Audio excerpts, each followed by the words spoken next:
Good morning and welcome to Mornings with Mark as we continue this practice each morning of looking toward the scriptures for the upcoming Sunday.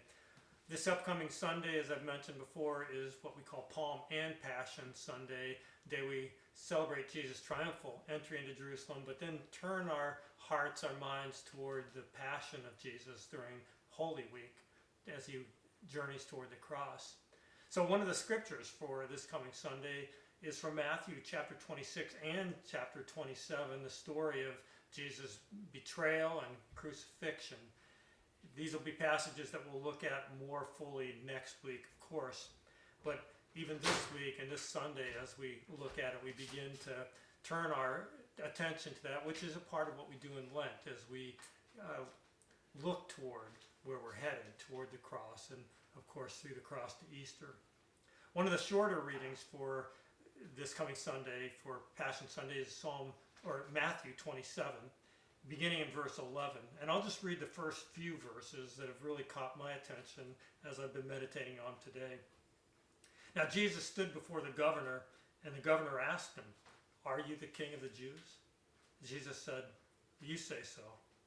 But when he was accused by the chief priests and elders, he did not answer. Then Pilate said to him, "Do you not hear how many accusations they make against you?"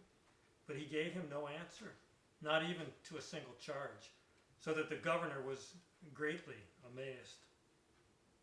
Makes me think of what I see in life a lot of times when we've answered a question and then we get asked it again, and asked and answered. In fact, one of the situations recently for me has been as we're entering into this, or we've entered into this whole virus situation. Had some medical consultants in our congregation that I've been on the phone with or texting with a lot as we've made decisions along the way. And one of them, I think about how I mentioned to him, I said, I feel like I'm asking you the same question every day. Like, can we all get together? Should we do this? Should we?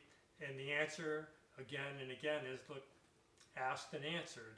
It's not a good time for us to gather together. You shouldn't have, it's not like we want to hit the maximum people allowable. We want to have the minimum number of people together possible. We really want people to stay in their homes. And the answer just keeps coming back the same way, asked and answered. It makes me think of how Jesus asks Peter earlier. This is Matthew chapter 16. Who do people say that I am? And he tells them, well, some say John the Baptist, others Elijah, still others Jeremiah or one of the prophets. And Jesus said to him, but who do you say that I am? And Simon Peter answered, you are the Messiah, the Son of the living God. You see, for those who, as Jesus will say here, it's been revealed to them, whose eyes are open, who God has given us this knowledge, we know the answer to the question. But if we're closed to that answer, then we keep asking it in different ways. For me, back in my sabbatical, 6 years ago, it was just my first day starting out, and I had questions about whether it was going to be an experience of, this dark night of the soul. Am I going to wrestle with my faith in another time, another deep way, as I've done at times through my life? First night, I had this dream and woke up in the morning, and God was speaking to me in my times of prayer, basically saying, look, we've been at this a long time together. Can you just enter into this sabbatical, this time, trusting me? Can we just do an adventure together of faith as opposed to going back to asking all those questions again? Can we venture forward and experience something new together?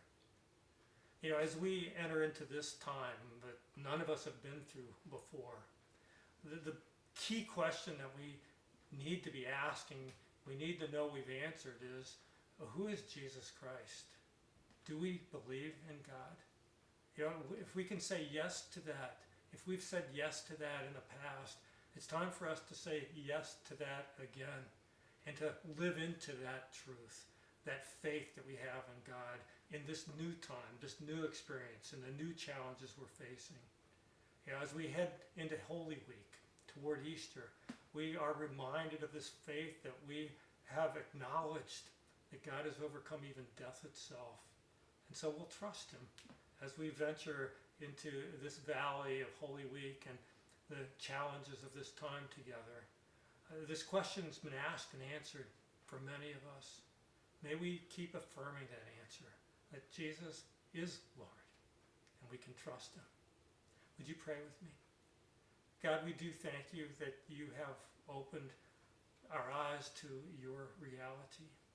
We pray for those for whom they are wrestling with this question, for whom they are honestly, maybe not like Pilate or that governor, but are honestly asking the question, are you here? Are you real? I pray that as you open Peter's eyes, his heart to your reality, you would open the eyes of those who are seeking you in these days.